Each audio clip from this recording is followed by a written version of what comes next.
There was someone who said that every now and then in the industry, they'll see someone come in, break all the rules and tell a brilliant story and really make you feel something.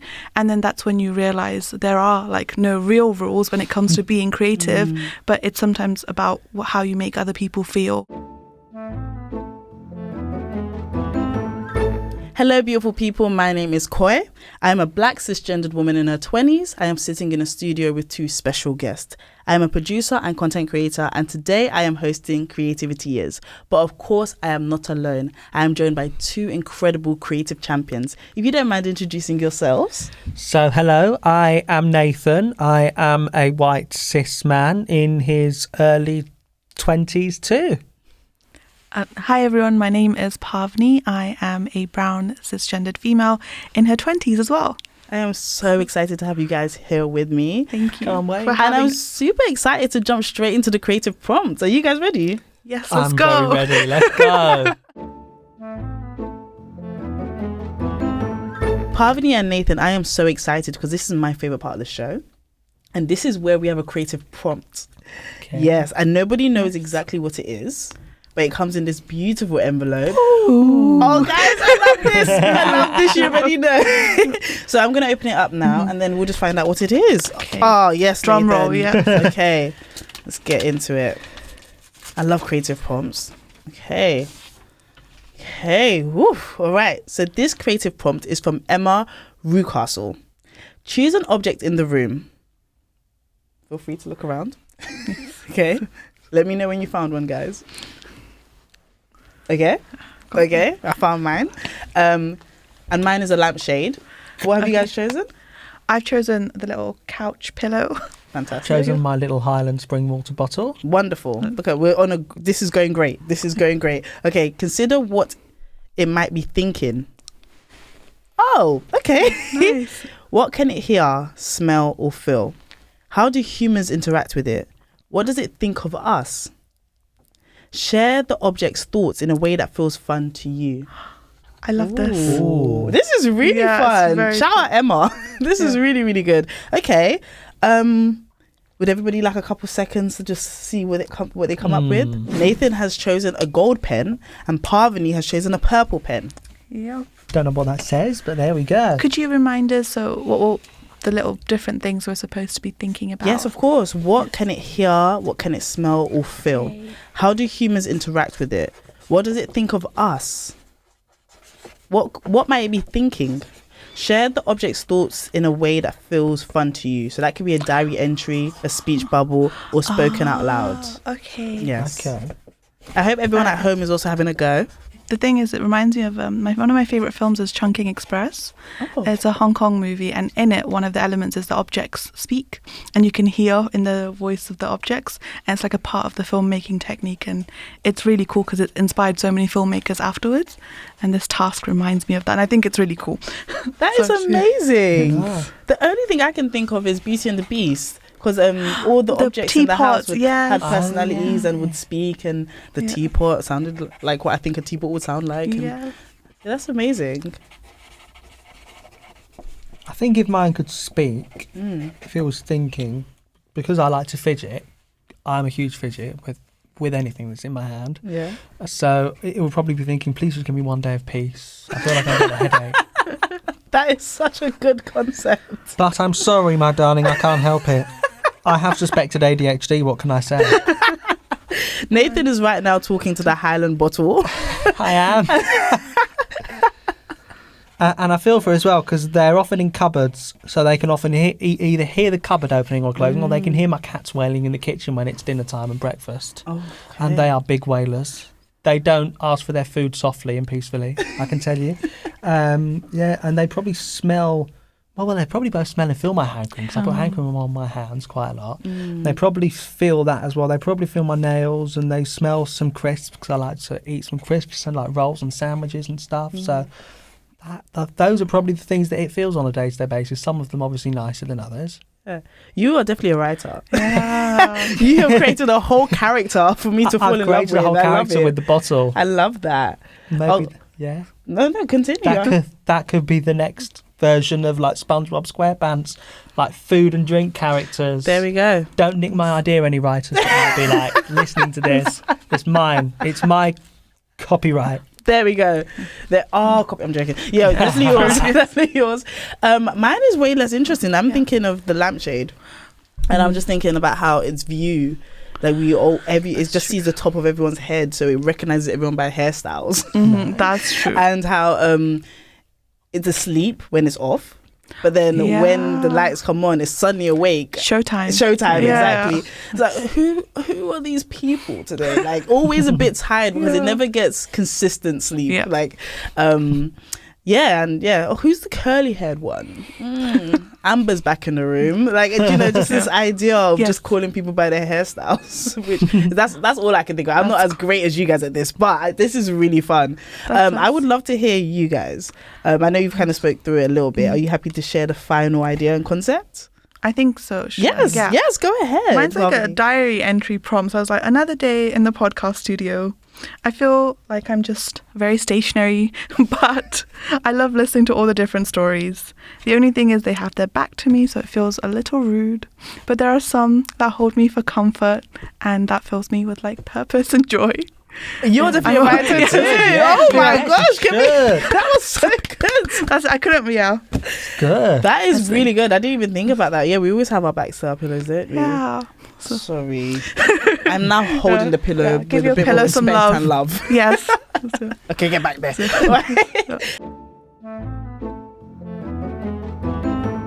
This kind of leads us into the fact that you guys are our creative champions. We are so excited to have you. It's obvious that you are champions and also very, very creative. But I did want to ask you guys a few questions as well. The first one being, why did you choose to be our creative champions for 2024? I don't know, I forgot the year. But yeah.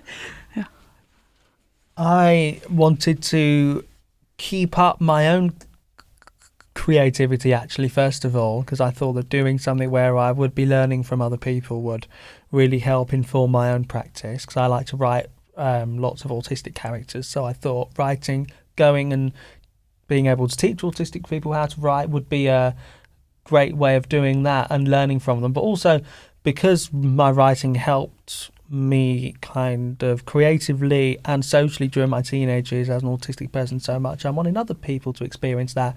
So I thought if I could help teach them how to do that most effectively and hopefully get them inspired and motivated to do so, that would be nice and fun. I agree with you. I totally agree with you. What is, when you said you write a lot about autistic characters, what makes them different from other characters? Probably it's a few things that I'd loosely kind of base around myself, but probably the way that they're very uniquely themselves. Like, you see a lot of characters, neurotypical or non-autistic characters, feeling quite like they've got walls put up quite a lot, and they don't. But I think it's also the experiences they have and what they go through, but also what their interests are. They have a unique kind of sense of interests, and they're all very romantic, and they're all very empathetic. All the things that a lot of, I mean, I don't want to get too controversial here, a lot of ignorant people don't really associate autistic people as being like. We're meant to be people who don't have emotions and are just very, very, very robotic, whereas I know for like 99% of us that's just not true. So it's very that they always have very clear interests and very clear moral codes, whereas with some characters what they really want to do and what kind of values they hold is not always as clear. And but it also feels like and I feel like, because this was quite an open-ended question, I'm kind of having a bit of a ramble, but no, I'm enjoying it. Oh, cool. It feels very much, I'm just trying to think of what I was going to say. Oh yeah, was sometimes like especially plays, when I watch plays, it feels like they make the audience do all the working out, whereas us autistic people, we need to be told what's going on or shown it in very clear detail. So my characters in response to that are never really vague. They're always quite open, and even if it's only the audience seeing like a facial expression that maybe another character doesn't see or something, I'd never want my audience to being too much of a mystery about how they feel. The only mystery really is kind of what's going to happen. I love that, essentially. Nathan. Yeah. I love that. Cool. I'm ready for your first play, by the way. I'm ready. I've got, yeah, I'm cool. ready when you're ready. But I'd also like to ask you the same question as well, Pavani. Why are you a creative champion for 2024? So for me, I wanted to understand like how to engage digital communities offline as well, and kind of take interest, because sometimes it can be like a one-way thing, like someone saying something and you are just like consuming it, but there is not a real sense of like community. Some people do it, but like for smaller creators. So I love watching like Asian dramas, like Korean dramas, Thai dramas, Chinese dramas. So I have a little community online, and I've been thinking for a long time, like I want to do something, whether it's like poetry related or we just have like a quiz or something. And then I saw this opportunity and I was like, how cool, because creativity can be anything. And I read that in the application pack. Let me try pitching to 64 million artists. Like, can I do something to bring this community together for us to celebrate our love of dramas together and make people realize like, this could be something that's really healing for them as well, through like being creative with the things they love, and something that's like a hobby that people might think, oh, it's like not really anything much outside of I just watch shows for stress relief. I was like, no, you could do stuff with it. You could like write poetry or make craft or whatever it might be. So yeah, that's kind of my reason for pitching and trying to be a creativity champion. And thank you. I want to find out how you'll be getting other people involved in the communities that you're kind of setting up. Well, we were kind of thinking about this, and I was kind of slightly vague on this in terms of my application, but I think now I have a slightly more clear idea. We're going to try and get a new autistic group together so that we can get a wide mix of people within the community involved, hopefully, and we're going to try and kind of advertise and market it through kind of organisations that I know, such as DANC, which stands for the Disabled Arts Networking Community, who are an amazing group by the way, and places like that. And we're just going to hope that we get enough people to think to themselves who are kind of open-minded, and I'd almost like it if they hadn't really written loads of things before. I mean, if they have, that's cool, but the main thing is for them to discover writing, like, because when I went through 2 stages in my life, you know, like when you all have childhood dreams of what you want to do. So when I was a very young child, I wanted to be a London Underground train driver, because my first like autistic obsessional interest was the trains. Then when I hit kind of early teenage years, I wanted to be a football manager, because I'm a big Chelsea fan. That kind of took over. I didn't start writing until I was 15, and I'm sure I'll talk more about that kind of journey more later. But I didn't think about writing for most of my childhood life, but it's taken over creativity since. It's the only thing I've ever really stuck with. So I understand how these things to do with individual kind of ideas, projects and circumstances can kind of take over, but then once the bug's there, it never truly goes away. Oh my gosh, you speak so passionately. Oh, thank you. I love it. Like I'm really nervous about writing personally, but you just make it sound like such an amazing thing to do. So it should be fun, first of all. I mean, there are many times, like especially uni, when I did it at uni, and especially when you feel more under pressure and just I just want to write this scene, when it's not fun, but you have to try and make it fun most of the time. Yeah. Love that.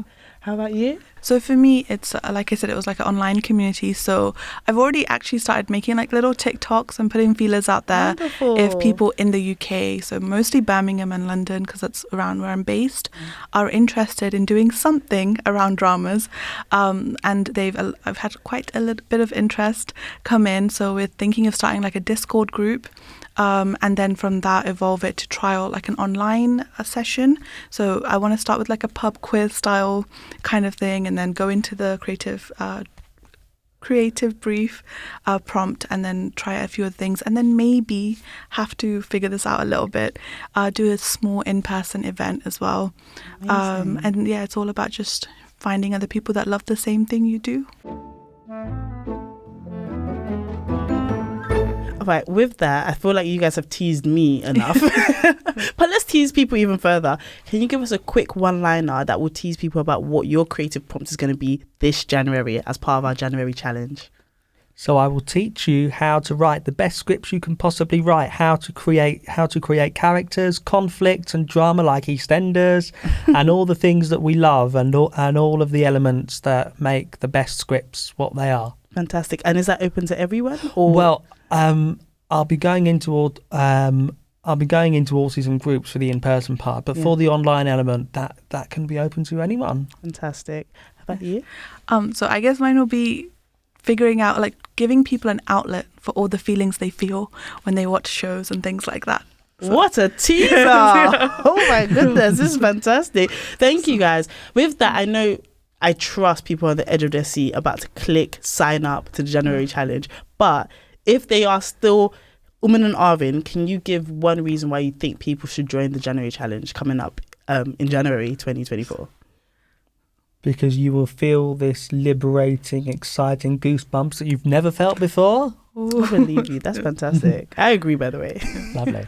Because you don't even know that it's what creativity could do for you when you do it even with a community. Because a lot of people like journal and do things for themselves, but then adding that community element might be the missing piece. So. That's amazing. So now I know like 7 million people have just signed up. So thank you guys so much. No pressure.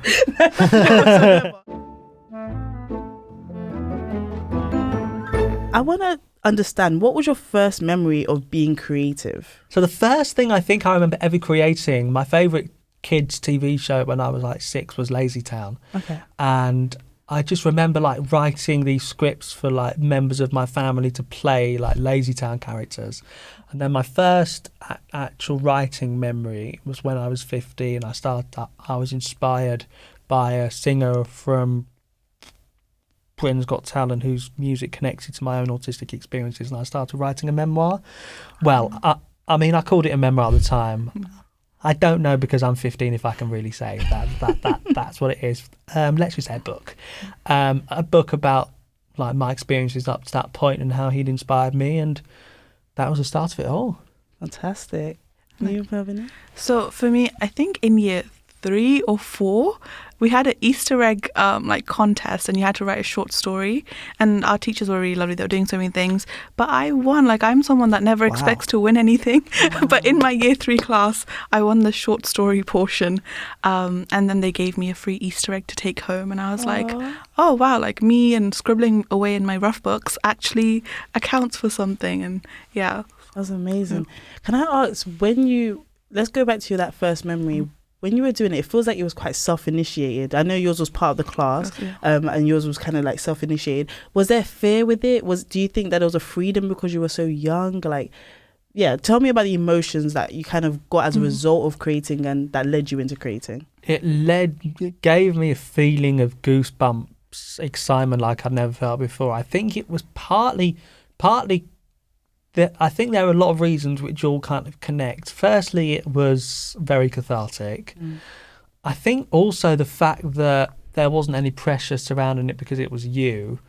And also, no one was teaching me. So in a sense, when I went to uni, and I did like my course, by the way, I mean, I wasn't lying to all my tutors for the whole 3 years.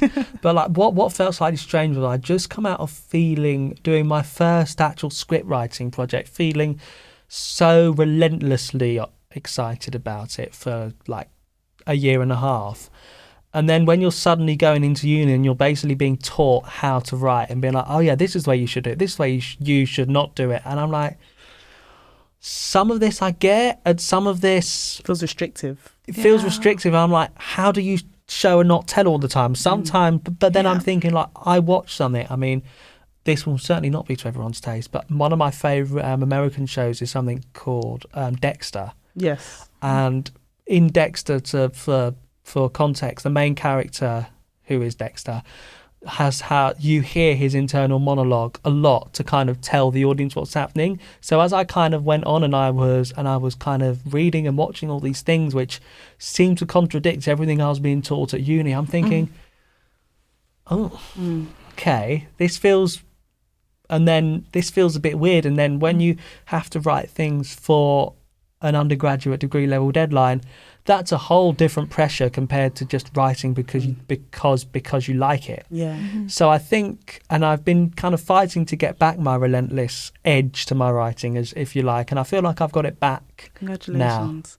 I think that's amazing because it reminds me of why the January Challenge is such an amazing opportunity to create. There isn't a tick or pass mark or any kind of thing like that. It really is creating just to create and to receive the benefits of creating, whether that's well-being, learning a new skill, making new friends. And so that's amazing because you're right. Sometimes that pressure stops us from wanting to create. Yeah. So that's crazy. That's wonderful insight. And I would love to hear. Yeah. Well, can I add to Nathan's point? Of course. It's really interesting. I think online the other day, I follow a bunch of screenwriters because I'm also interested in that. And there was someone who said that every now and then in the industry, they'll see someone come in, break all the rules and tell a brilliant story and really make you feel something. And then that's when you realize there are no real rules when it comes to being creative, but it's sometimes about how you make other people feel or what you get out of the process. And then you realize that's all you have to work on. But then the formative education, there is importance in that, but it can sometimes stifle you or make you not realize your full potential. So I think it's really cool that you mentioned those points because it's super fascinating, especially the past 5-10 years in filmmaking. It's become so experimental. I mean, dolls are getting films made about them as live actions.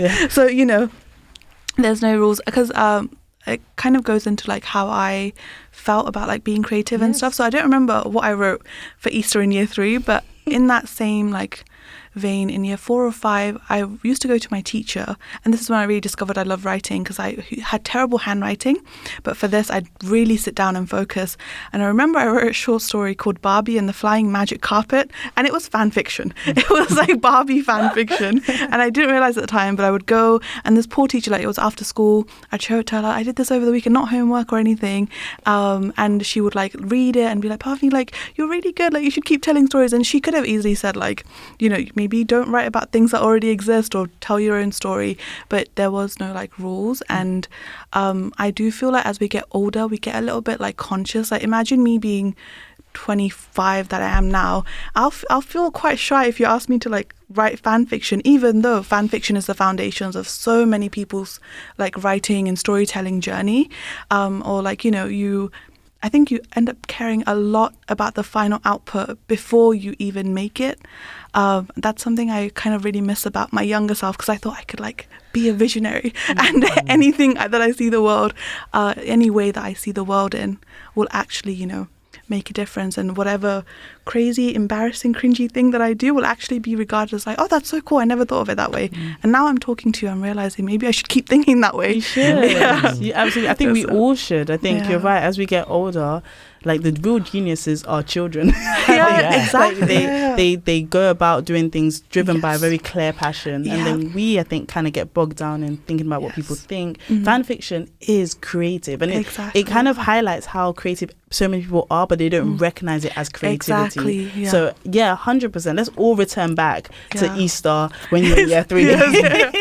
And just being curious. I think we should all just be driven by asking questions instead of trying to always have the answer. Yeah, 100%. And also, people just do not care about what you're doing that much for you to let it impact you and stop you from creating. And, absolutely. And I think what 64 million artists are really doing with January Challenge is to bring it back here, just because I remember it being such a champion for creativity. It's just allowing everyone to feel like creating is cool. Every expression of your ideas is valid and valuable here. So the words left me there, valuable here. And I feel like that's coming through with you guys as well. And if anyone is nervous about creating, do not worry. The January Challenge is such a wonderful environment for you to create whatever you want to create just for the sake of creating. It's a safe space. It's a safe space to create, right? That's so exciting.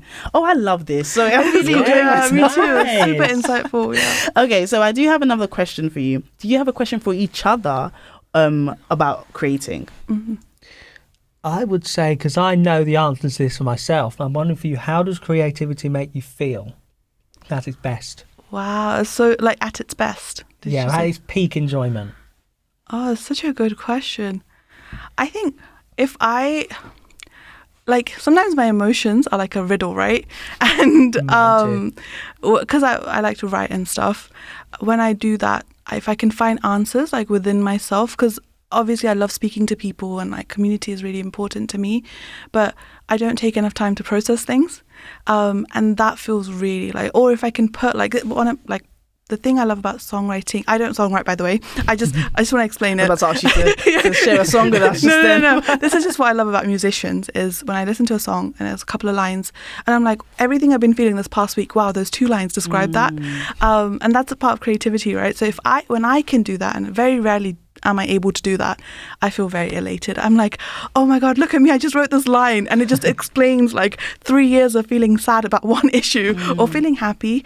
Does that make sense, Nathan? It absolutely does. Yeah, so that's my answer. And then for you, Nathan, I'm going to think about it for a second. That's fine. Take your time. Can I answer your question whilst you think? Yes. Yeah. We want to hear that question, by the way.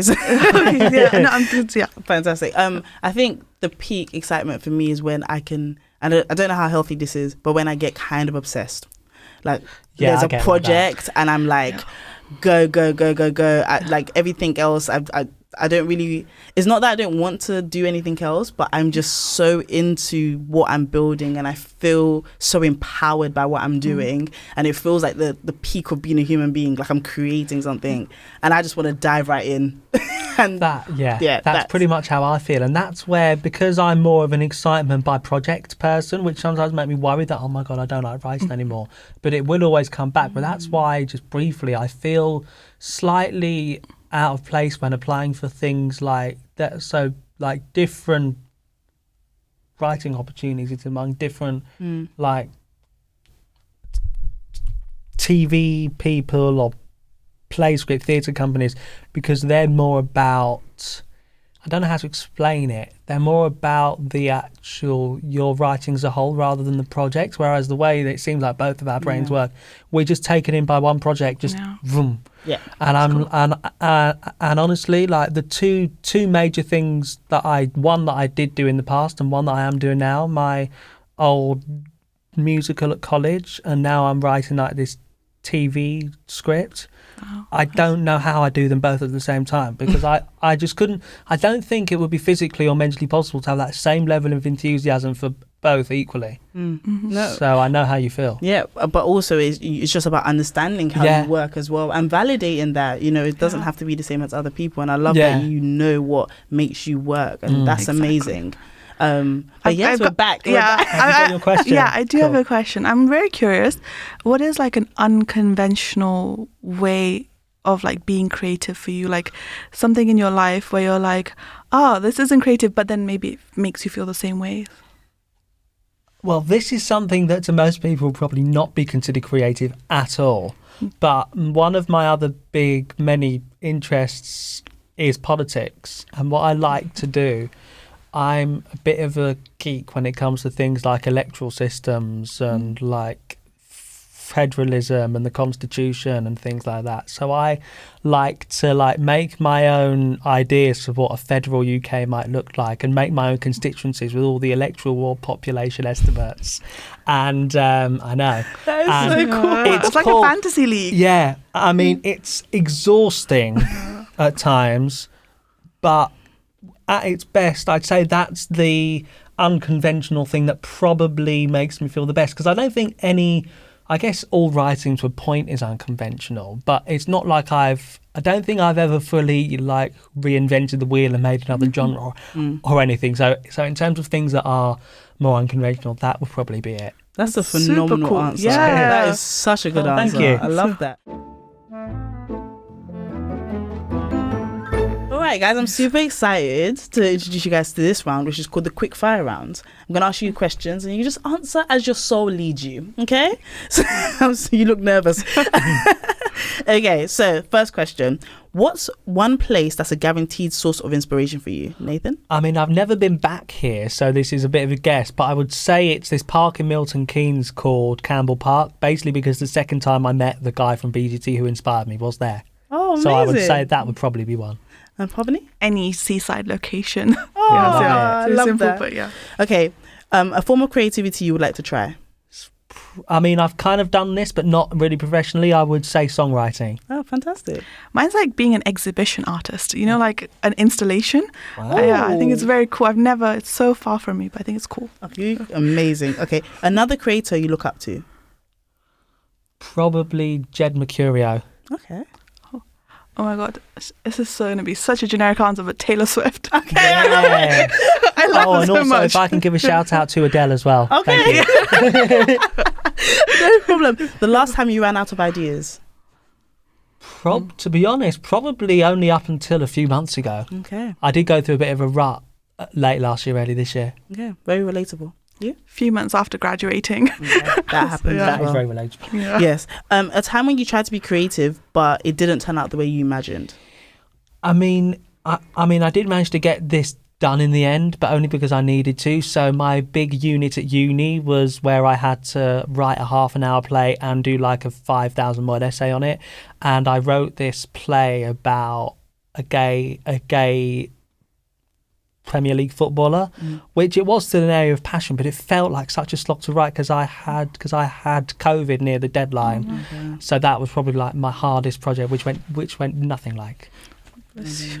Well done for getting through it. Yeah, exactly. Yes. And relatable. So mine's also my graduation project. I self-published a poetry collection, Amazing. but I made a documentary of the process. And oh my God, I tried to do everything together. I also got COVID. I also don't know what I was doing with publishing. I made something in the end, and my really lovely professors were like, it's about what you learn through the process. So they were super nice with the grades and everything. But yeah, that was when I set out to do something, didn't go planned, but I learned a lot. What's a tool you would choose to help you survive or stay creative on a deserted island?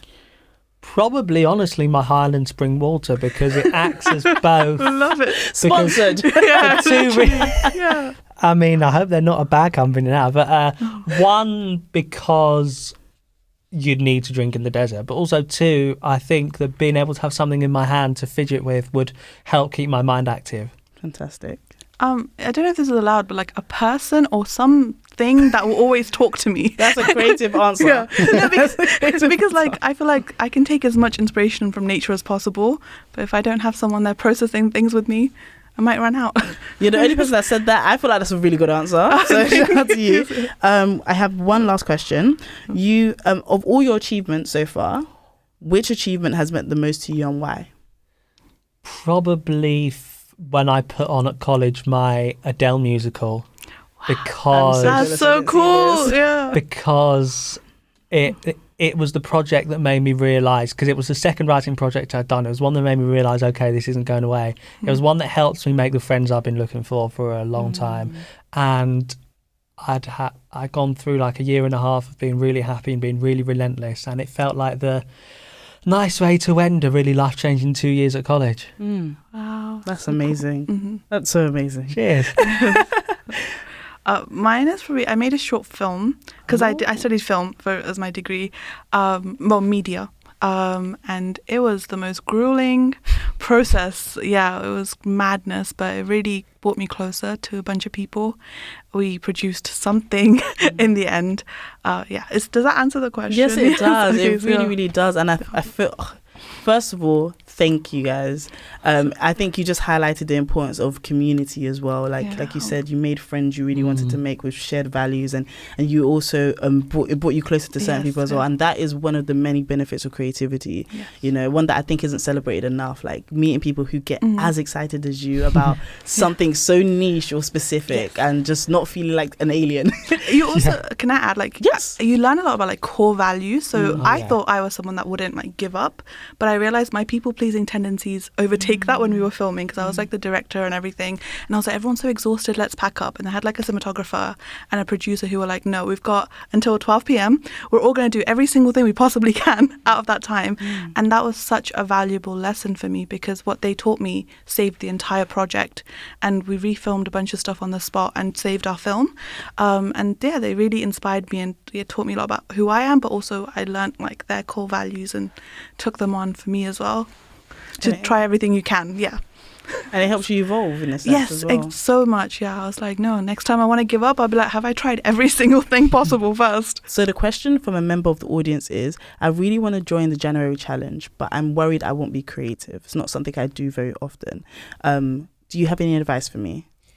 Well, I mean, I'm sure this is the case for yours as well, but certainly with mine, the prompts are designed to tap into the creativity that we all have, but also the personal experiences that we've all shared. So much of creativity just starts there. It's how mine started there. So even if you don't think you've got a creative bone in your body, which is not true anyway, but just think about something good or something bad, something that has happened in your life or something that is happening in your life, and try and sort of incorporate that into the challenges, and I almost guarantee you that things will just start to pour out of you.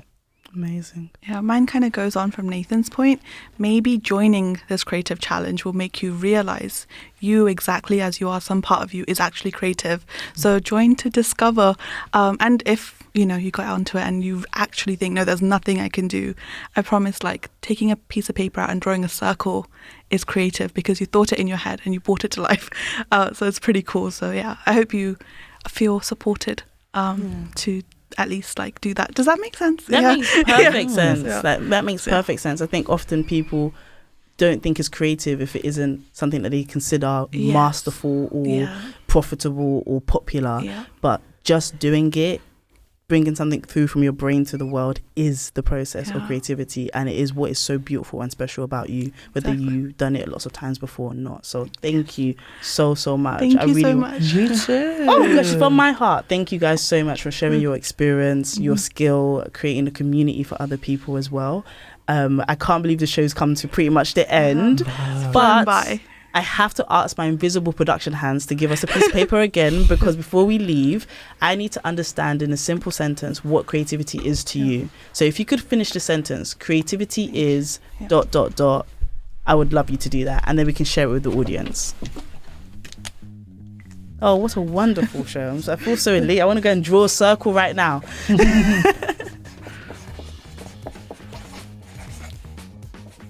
So for everyone listening, our wonderful guests are writing creativity is, and then they're finishing that sentence.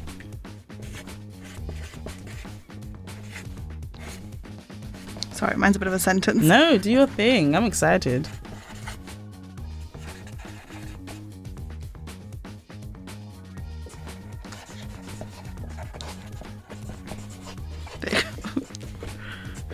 Oh, my handwriting. Looks fantastic. And it's in Thank gold. And it's in gold. It's golden. Always believe in your soul. Wonderful. Yes. Who would like to go first?